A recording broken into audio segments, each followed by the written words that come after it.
Hi there YouTube, Voan here today, and today I'm here to bring you a review of the Super Nintendo Entertainment System. So here it is, the Super Nintendo Entertainment Systems for the Super Nintendo Entertainment System is the successor to the original Nintendo Entertainment Systems. So this is the 16-bit versions, the competitor to the Sega Genesis. So Nintendo released this in 1991 in the USA. It's basically the USA versions of the Super Famicons. However, the design here is quite different from the Super Famicons, but all the features of the Super Famicons are here as well, even though the design is quite different. As you can see here, my Super Nintendo doesn't quite look all that nice now, because if you guys already heard, the Super Nintendo, over time, these plastic designs here, they will usually turn yellow over time due to some kind of some kind of aging process or something. It usually has something to do with the plastic. I don't know how to explain that, but yeah. So over time, these plastic will start to turn yellow on you, and it's usually not a big problem for me, but it does look kind of rusty now, especially the bottom side here. The top side, it's kind of a little bit dirty nowadays. I think sooner or later it'll turn yellow too, but it's still nice up on this side. But the Super Nintendos, like the Super Famicom, it has a power on and off switch here. So instead of like the original Nintendo Entertainment System, where you basically had to press the power to turn it on, here you just plug in the games and then use this power switch, just turn it on like that, and for reset you can just push it, so it will reset the game that way. Now the thing that I love about the Super Nintendo, unlike any other top loading consoles, whether Ataris or Genesis or those clone models or N64 or anything, it's this right here. Yep, the Super Nintendo is the only console that for some reason has an eject button. So how does the eject button actually works? Well, basically you put a game in like that, and usually without the eject buttons you usually had to like wiggle it out to get the game out. Now I have no problem taking it out that way, but the eject button here actually does help a lot. Just press it gently and there it is, the game pop, just take it out. So that's a really nice feature, and Super Nintendo is the only console, or Super Famicom and Super Nintendo are the only consoles that had this feature here. So I don't know any other top loader that has an eject buttons, but Super Nintendo, that's definitely helpful to me. Down here we got the two controller slots, so they are facing opposite directions, but they work pretty much the same way. So the Super Nintendo also has multi-tap adapters that you could connect 5 other players to it too. So games like Bombermans and like that Capcom Slam Master games, also most other co-op games like Secret of Mana also works with the multi-tap. So if you have a multi-tap and a game that's supported, it's very useful. This side, it's actually, yeah, there's really nothing over here. You can see that ugly yellow down there. And back here you see your regular adapter ports, and then this is for the RF. So if your TV still has RF hookout, this will be where you plug it in, and that's your channel 3, channel 4 dial switch. So you can play either on channel 3 or channel 4. But over here, you got a port for the AV out, the multi out. So it's better to, usually I use the multi out more than the RF.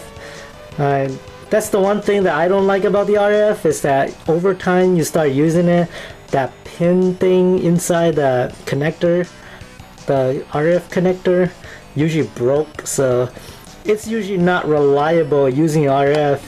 Not to mention the picture quality for the RF is quite iffy at times. There might be like screen tearing most of the time when you use it. So I'm just using composite for this. So to me, composite is all the way. You can, if you have a multi-out that support S cable, that works too. That'll make all the picture quality much more sharper and much better. Over here, that's the same label that you see on the Nintendo Entertainment System. So that's the Nintendo hotline. If you have any problem with your Nintendo products at the time, that's the hotline you'll call.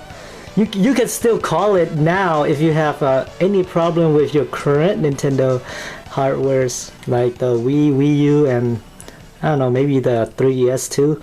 But yeah, back then, that's the hotline right there. And Nintendo pretty much ended support for this console a long time ago, but there are still a bunch of other repairman service out there that still fixes this kind of Super Nintendo, even if it's out of warranty. So that's a good thing.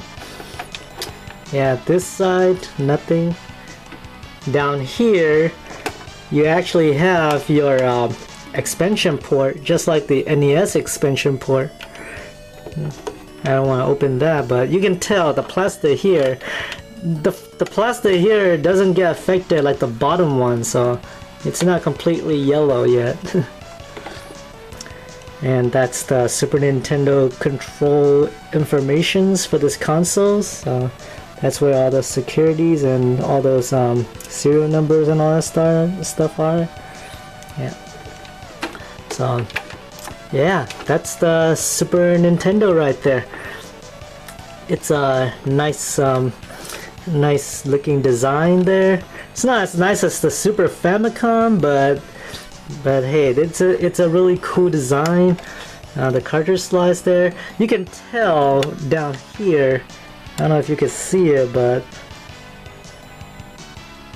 yeah, the two tabs that prevent lockout with Super Famicom games, yeah, those were taken out. So with this, you can actually play Super Famicom games in it with no problems. So to prove it, I have a copy of a Japanese game right here. So, oh, kind of hit my camera there a while ago, but yep. So this is Super Famicom games. Taking the two tab out actually allows you to plug Super Famicom game in there with no prob, and then you can actually play this game on your regular Super Nintendo. Now it's not actually illegal doing this, considering that this hardware is no longer in productions, or it's no longer supported by Nintendo anyways. So you can pretty much do whatever you want with the systems, as long as yeah, as long as it's up to you how you want your console to play. As long as you don't use it to illegally manufacture, illegally doing illegal activity with it, it might be okay. But hey, there's nothing illegal to do with this console, so it's basically a normal fun gaming console here. So yeah, so let's test it out and see if any of those games still works on the Super Nintendo. So okay, so we got the Super Nintendo all hooked up now. So let's try the first games for Super Nintendos here. So this is F-Zero for the Super Nintendo. It's basically a launch game for it, so let's see how that goes.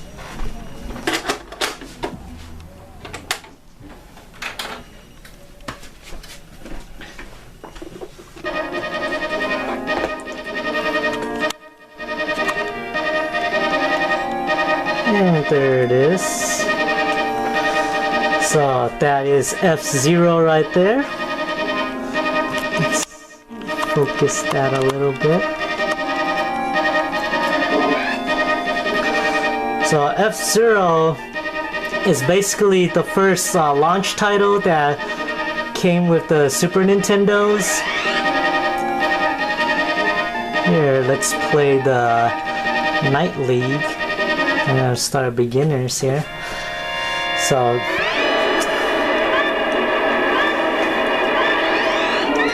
and the F-Zero for the Super Nintendo was an early Super Nintendo games that uses the Super Nintendo Mode 7 capability here.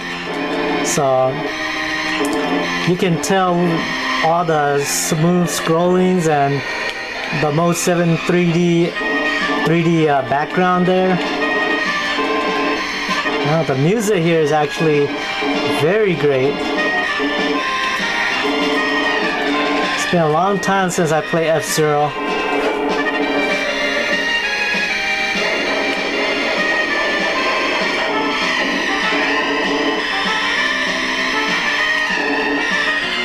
The only thing disappointing about this game though is like you can already tell it's just a single player game, so there's absolutely no multiplayer at all here.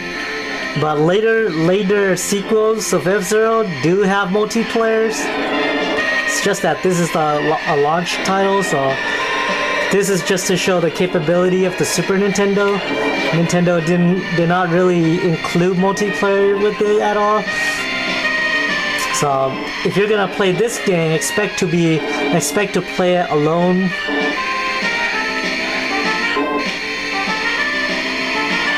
The control works really good here. And this is one of the more challenging games on the Super Nintendo as well too. So I got like 2 laps left here.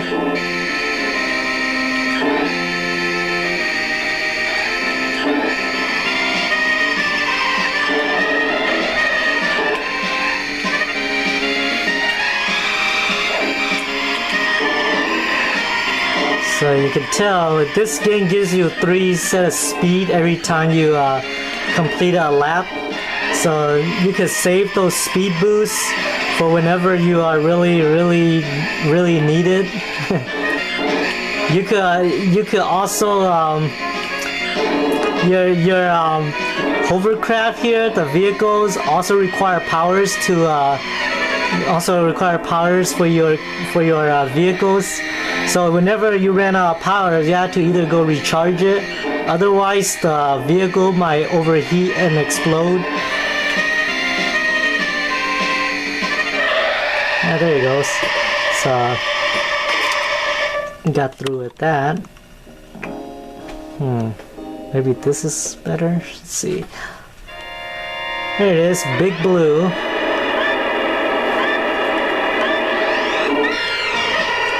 Wow, the music here actually sounds really neat.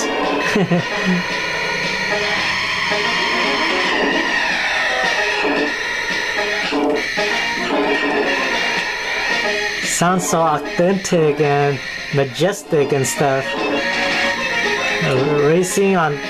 You're racing at the middle of an ocean. It's like an ocean planet here.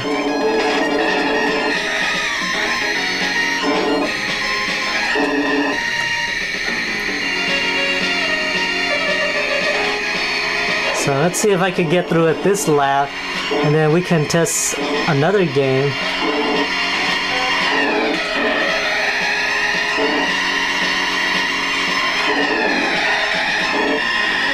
Now,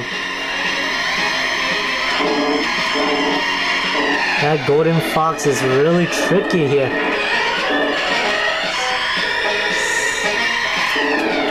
Now this first F-Zero games, you can't really do much with the first game here. You don't have any kind of attack like the later games, and you can't boost your vehicles many times like the later game as well. But still a fun, challenging games. Just had to get used to the controls and the way the laps are set up here. There's actually 5 laps instead of 3 like the later games have, and you only get like 4 different vehicles, so you don't get a choice of up to 30 of them like the later game as well. But 4 is really not that bad. All vehicles have their own are unique in their own ways. So some are a bit more slippery, some are actually more faster than the others. One have a better steerings, and it just you just have to try to master all of them and see which one is up to your preference there.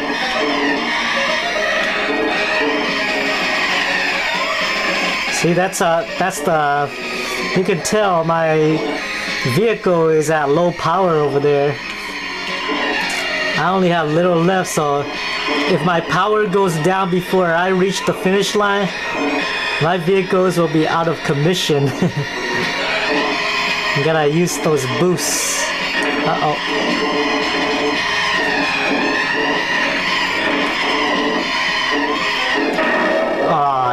Yeah, that's basically what happens when you're out of power. So the car basically explodes.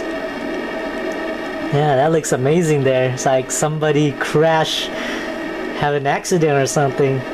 You can tell the race is basically canceled because somebody's out of commission. So, yep. So that's F-Zero for the Super Nintendo. So next, let's try a fighting game. So Street Fighters. See how that goes.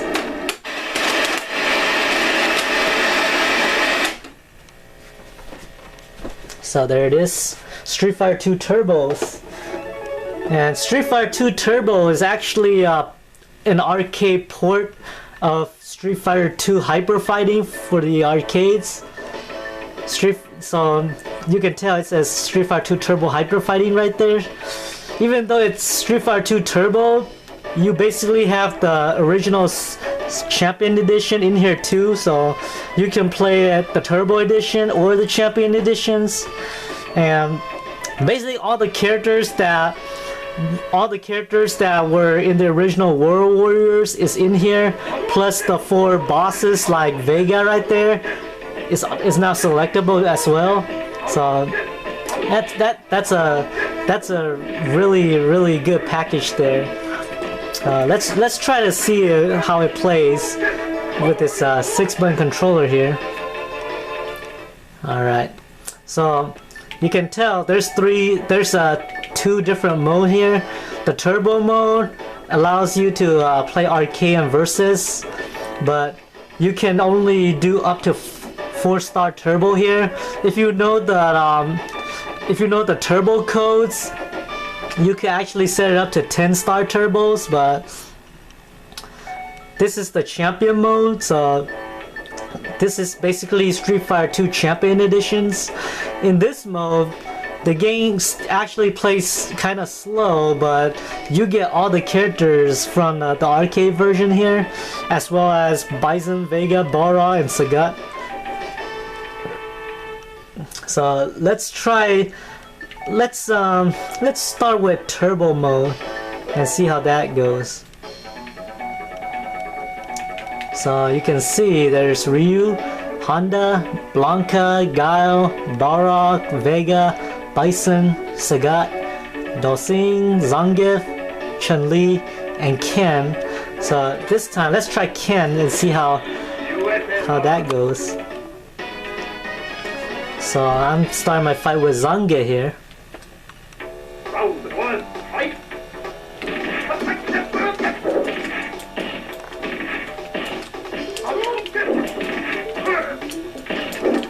I have not touched anything at the option menu at all, so this is basically how Street Fighter 2 Turbo plays. And the Super Nintendo is actually great because the Super Nintendo launched with 6 buttons as a standard, so you basically could play Street Fighter with no problems. Unlike if you want to play Street Fighter 2 on the Sega Genesis, you can't have the full experience without a 6-button controllers. Otherwise, if you use a 3-button controller playing a Street Fighter games, you have to constantly change. You constantly have to hit start to change between punch and kicks all the time. On Super Nintendo here, you don't have to worry about any of that issue. You do still have to get used to all these buttons here. So using the shoulder buttons just to attack might not be in anybody's favor. But to me, it really doesn't affect me that much. I have been playing Street Fighter on Super Nintendo for a long time, so yeah, this doesn't affect me a whole lot. And the controls, like Samurai Showdown, the control here works really well too.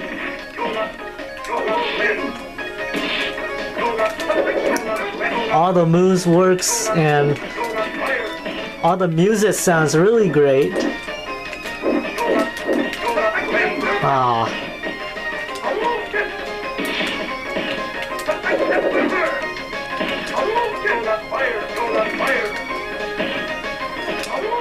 See if I can beat him with this low health here.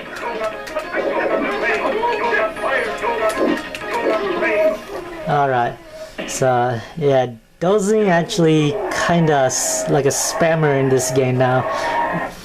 Now that he could teleport, he could actually surprise us a bit.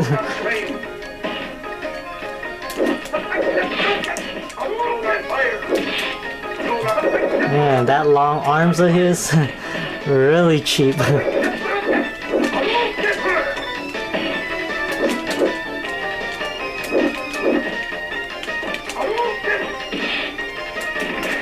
There he goes.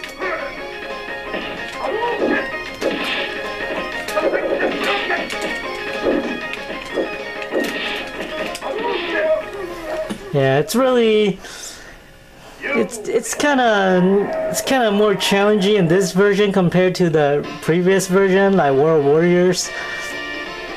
And this one, you have more speed and more controls over your characters than the originals. Now Ryu here is really cheap. He's the one that I call the spammer guy. You can basically tell he can spam his Hadouken all day with you. So you just have to play along and then surprise him when he least expects it. Because if you can't win against his Hadouken or his Shoryuken there, he could basically kick your ass in no time. So let's try round 2 and see how that goes.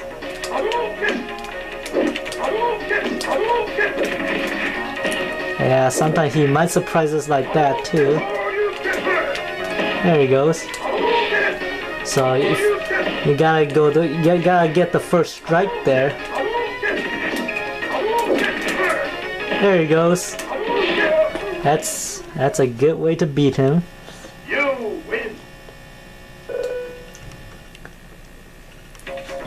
All right, round 3.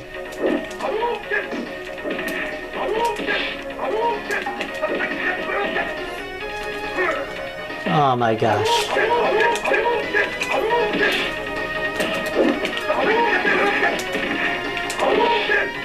There he goes. Oh my gosh, Hadouken to me too? There he goes. Yeah. So Street Fighter 2 Turbos, Super Nintendo, still works great. So let's try this game now. Donkey Kong Country. Yeah, that's a bonus game, so.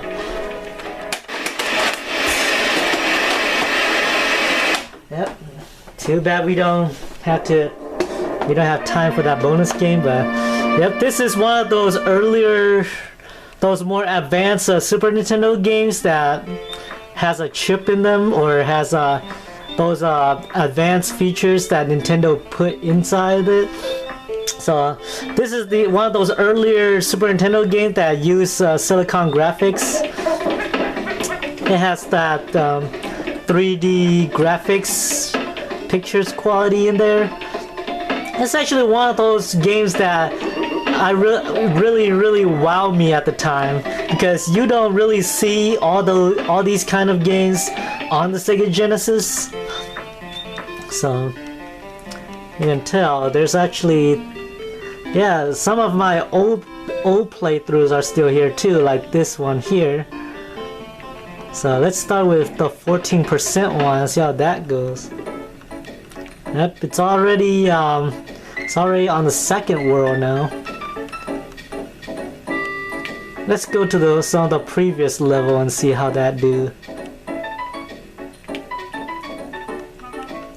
So this is Funky Flights. Let's go back to Congo Jungle and try some earlier levels. So let's go try this one. This is my favorite level here, Ropey Rampage.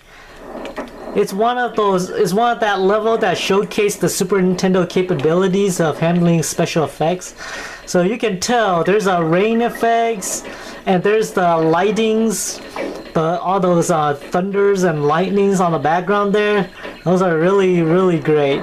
It's really amazing to see those kind of effect here on a 16-bit consoles or on a 16-bit games, because usually those kinds of effects could only be possible on a next-gen system like the PlayStation and the Sega Saturns. But here on the Super Nintendo, they actually handle it very well. Makes it feel much more realistic here.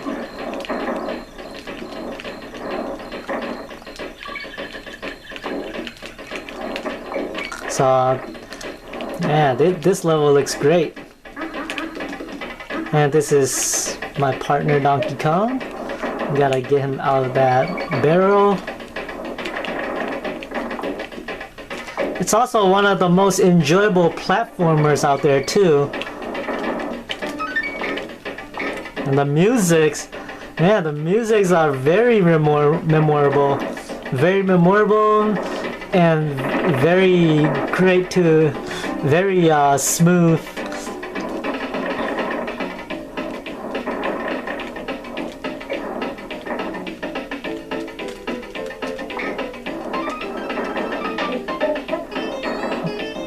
I love that music.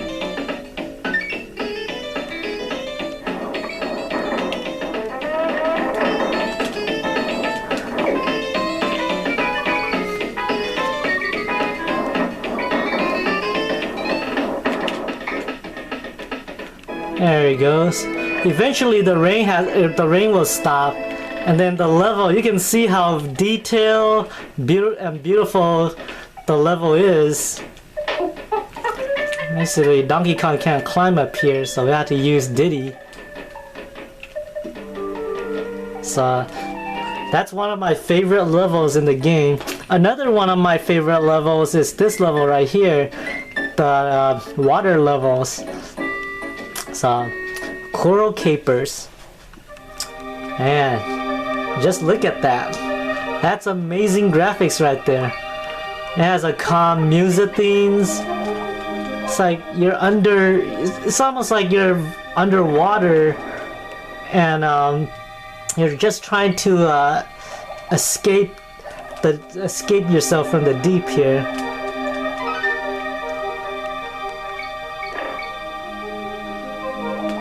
There are also some secret paths and a friend here that you could actually ride to help you get through this maze-like tunnel underwater here. So we'll eventually get our friends later, but yeah, this level is really calm and really enjoyable to play. So with Angar basically is like all the animal buddies like Angar and Rambi here are basically just like Yoshi from Super Mario World, where you can ride on him and then use it to attack enemies in the games. They also help you reach some unreachable place too. So with riding Angar here, you can actually attack these fish who always tend to get in your way. In the later games, Angar actually has a special attacks that you could charge and attack them with, but this is some of the earlier games, so you can't really do that here. But it's great. It's great either way. So I just kill all these sharks, and this is one of those trophies. So those animal buddy trophies, they have like you need to just collect 3 of them, and then you could play like a bonus game.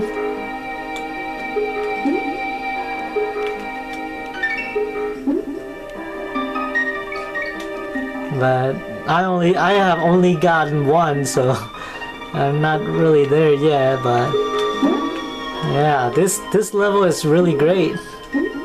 One of my all-time enjoyable levels in the game. There's also later water levels, but all of them are nothing like this first one. You can tell I missed a letter there. So there it goes. And let's go back to Funky Flights. If you have like if you are in Funky Flight mode, sometimes if you're lucky, you can actually find a secret shortcut to the other worlds too. So basically from Coral Caper to Funky Flight, if you know how to get the warp to work, you can actually warp there. Sometimes it works and sometimes it don't. So like there it is. So I warped myself directly to Vine Valley here, and this is one of the levels in Vine Valley. So with that warp, you could basically beat the game in a short amount of hours. So you can tell that's Vine Valley right there. So right now, here's Clam City. That's the other water levels that we need to be. So this level is actually more challenging than the first level because of these clam who kept shooting those orbs at you.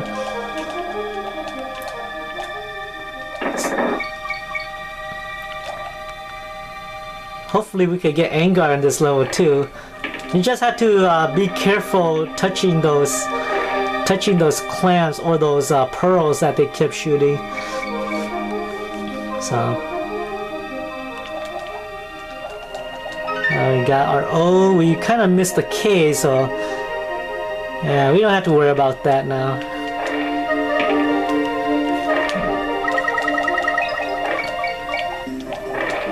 Oh my gosh, those things are really trying to kill us.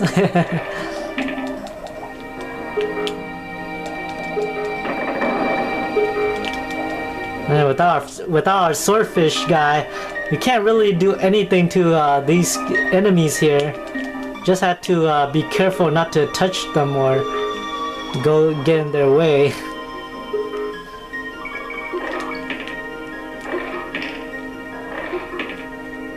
It's kind of sad that we can't find our friend this time. Maybe we might have missed him there on the earlier sections, but that's okay.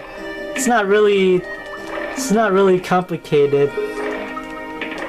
It's just that you just have to be careful. And there's Donkey Kong. As long as we have Donkey Kong with us, we'll still be okay. These sharks are lucky that our friend is not here. So see if we can get through these levels and get to one of our first boss that we will need to encounter. So that's the frog statue or the frog trophies. So we're almost there. We just need to get past these octopus.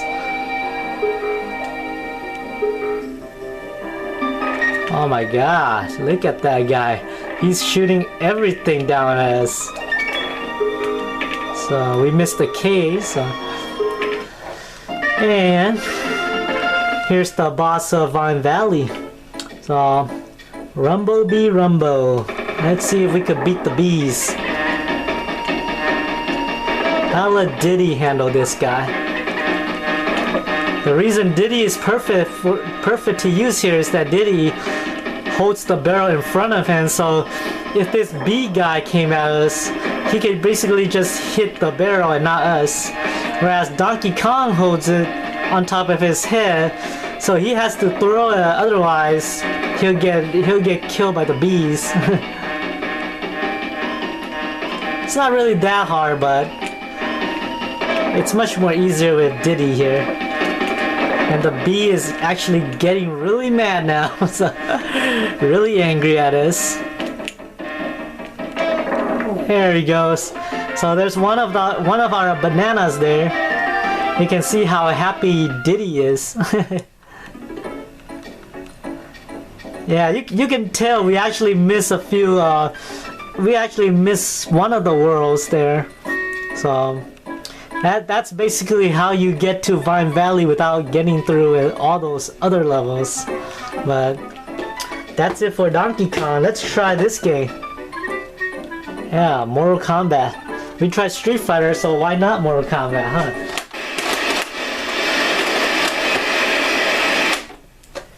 And this is actually one of those better games on the Super Nintendo where the Super Nintendo version is better. You can tell the first game, Mortal Kombat, on my Sega Genesis review actually has blood. And it's actually one of the very enjoyable games compared to the Super Nintendo version, but Mortal Kombat 2 here is actually the opposite of that. This time, this game, the Super Nintendo version, is actually better than the Genesis version. And all the graphics, all the sound, music, all the characters are all here too. And you get all the fatalities in this game too. So let's try Reptile here. And this game, Reptile is an original character now. He don't have shared moves like with Scorpion and Sub-Zero like the first game. He can still share the slide with Sub-Zero, but you can tell he has a new fireball. He can spit axe at them. He can even become invisible. So that's actually good. And this is the Deadpool stage. So in this stage, we can actually knock them into the exit pool. Ah, Scorpion. There he goes. There he goes. Look at that. That is awesome right there. Knocking them down directly to the Deadpool. And fatality. So, man, you can tell this is as awesome. This is at the time. This is as close to the arcade version as it could be. We don't really get to play the arcade version in home console until the later console that came out. So basically we don't really get to play the arcade version until GameCube, PS2, or Xbox, where Midway actually has an arcade collection. But here, the Super Nintendo version is as close to arcade as possible.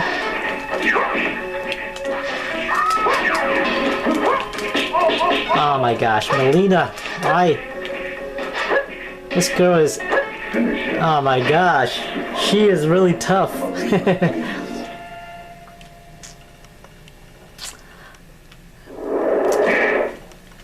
Let's try Baraka. Baraka is also one of my favorite here.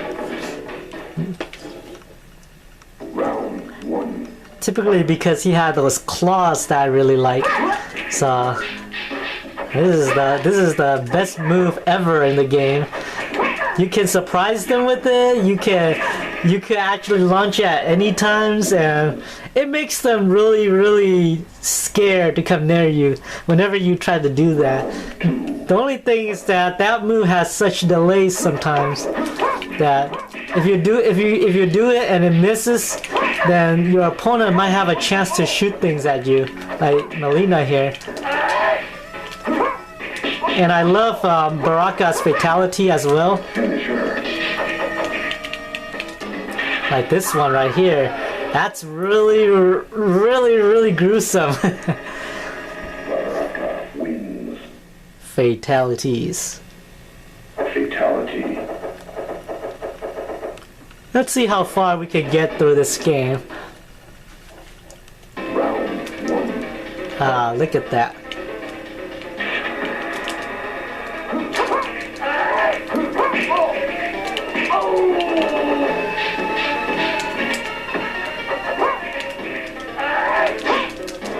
There he goes.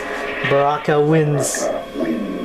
And this level looks really cool too. Look at the background. That cloud animations there. They look really great. And we have that flying shadow priest in the background.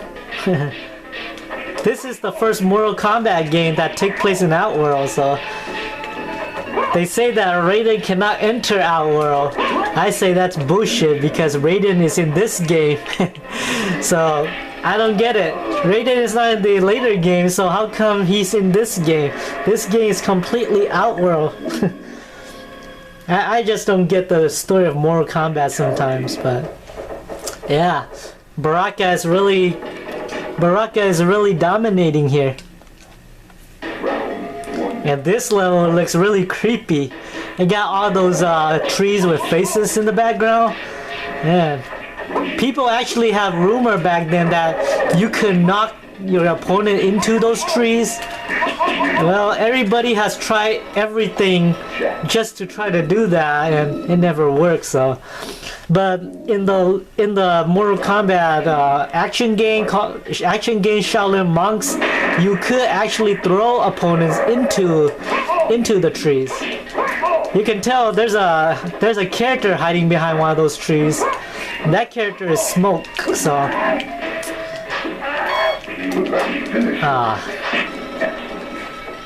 lucky for Smoke, he's not selectable in this game.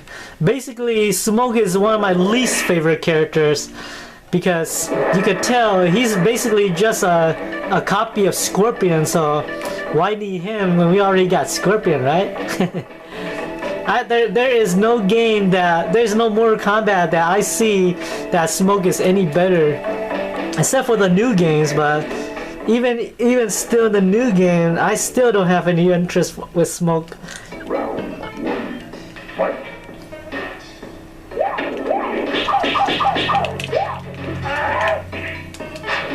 Oh my gosh, Jax.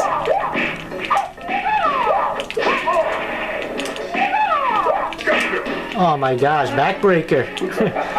Yeah, Jax is really tough in this game. Either that or I'm choosing the wrong character to face him.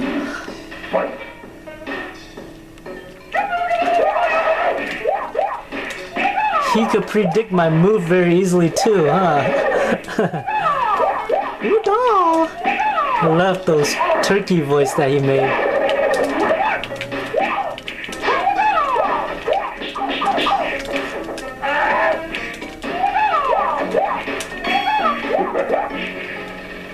Okay, let's see if we could beat him on the third round and then do one of the fatalities on him. Now, Liu Kang has one of the best fatality in this game, so let's see if it works.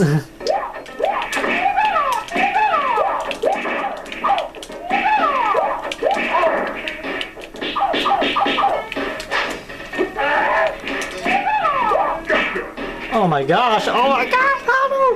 Oh shit! He ripped my arms out. Oh, that looks really great, but I should have won. I would have turned into that dragon and bite his torso off or something. Anyways, yeah, that's Mortal Kombat 2. You can tell I lose like 3 or 4 credits now, but that's a really great game. Now let's try that Japanese game that I showed you earlier. This is the Japanese versions of Tetris Attack. So this is the original penalty pong. So it's basically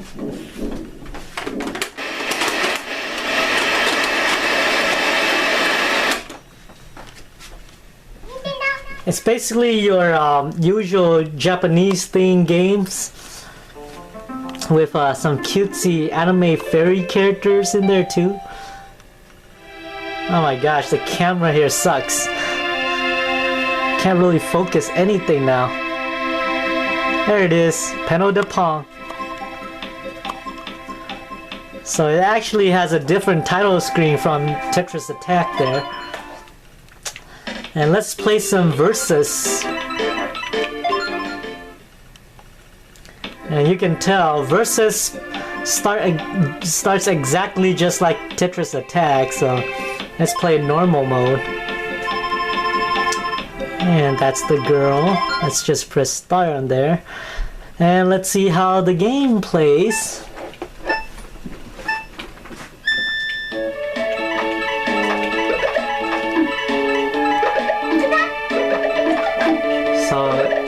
To get good at this game, you just have to learn how to do these chain combos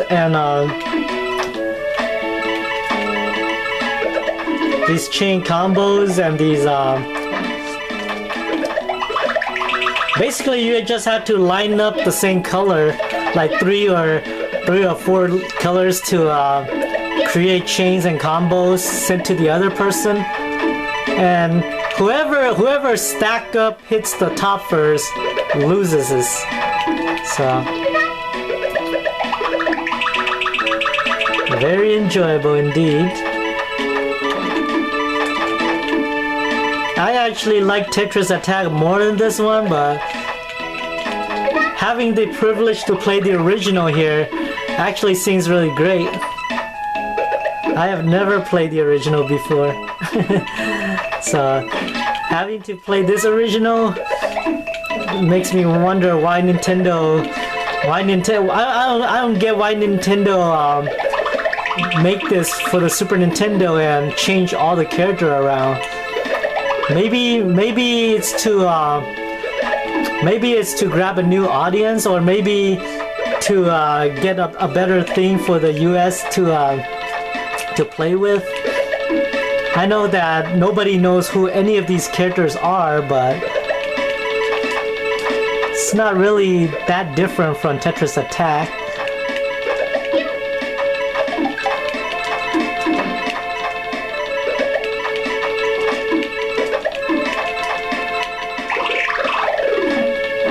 You can tell I'm not really good with this game. For some reason, I just win by pure accident here. I was really sucking at this. and like in Tetris Attack, once you beat one character, you have to take this rainbow road and face another one. Basically, you have to do this up until you get to the final boss. And the boss in this game is really hard, so even in the normal difficulty, I think they have some more clever stacks later on too.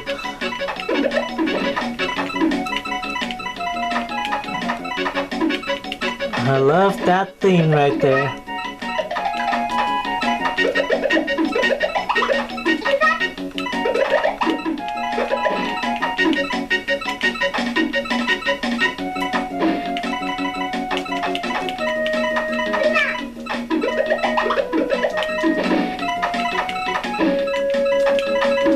Wow. See if I could beat this girl.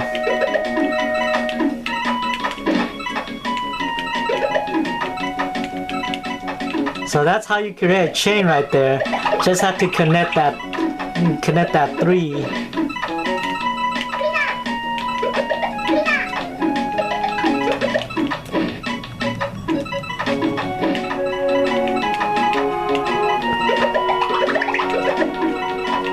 There will be certain times where you really don't know what to do.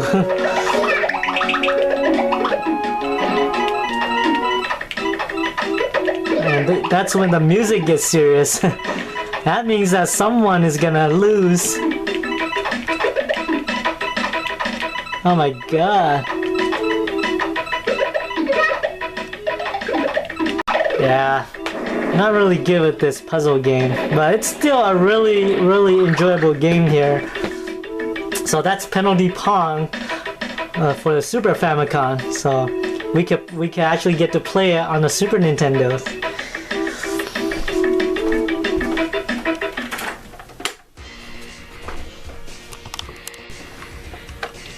Alright, so that's the Super Nintendo for you.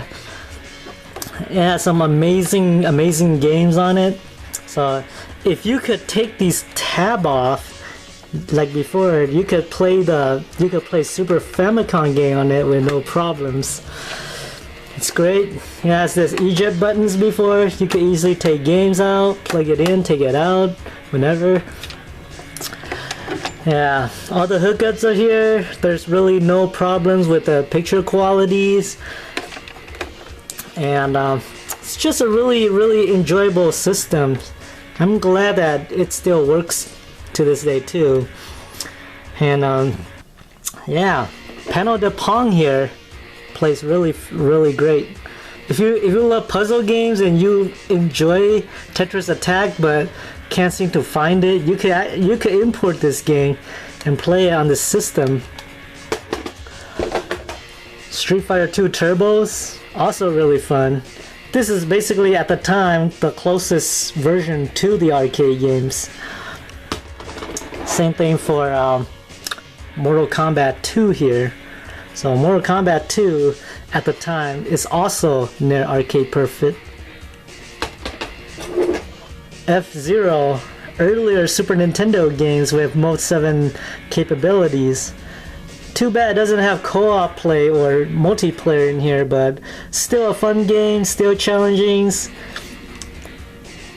And Donkey Kong Country, one of the earlier games that use advanced silicon graphics. And yeah, also one of those also one of the few games that has some really enjoyable multiplayers in there. You don't have co-op in there, but you do have the team multiplayers and some contest multiplayers as well. You can, if you enjoy Donkey Kong Country, there's actually 2 sequels on the Super Nintendo. So those are basically 4 of the Super Nintendo games that I have now. You can tell I also have Samurai Showdown on my last reviews, but yeah, Samurai Showdown is that somebody borrowed that game now, so I don't have it with me right now. But that game too is also really enjoyable. So yep, this thing is turning yellow soon, so by that time I probably might have to use that trick that people kept using. But right now it's still look okay, still really playable, and still trying to get more games for it. So my final opinions on this: if you still have your Super Nintendo, there are still a ton of great games out there for you. And if you don't have a Super Nintendo, there's a ton of clone console out there that you could go get that have Super Nintendo capabilities. Or you can find some of those, you can go to eBay and buy some for cheap. So basically around like $60, $70, maybe $50, some with a few games. Or you can buy like the second model, which also has the same capability, minus this eject button here. I never actually got to play the second model, but I heard that it's pretty much the same like this one, minus this thing again. So yeah, that's pretty much all I have to say about the Super Nintendo. So like, comment, subscribe. I really want to hear from you. So yeah, you have a great day.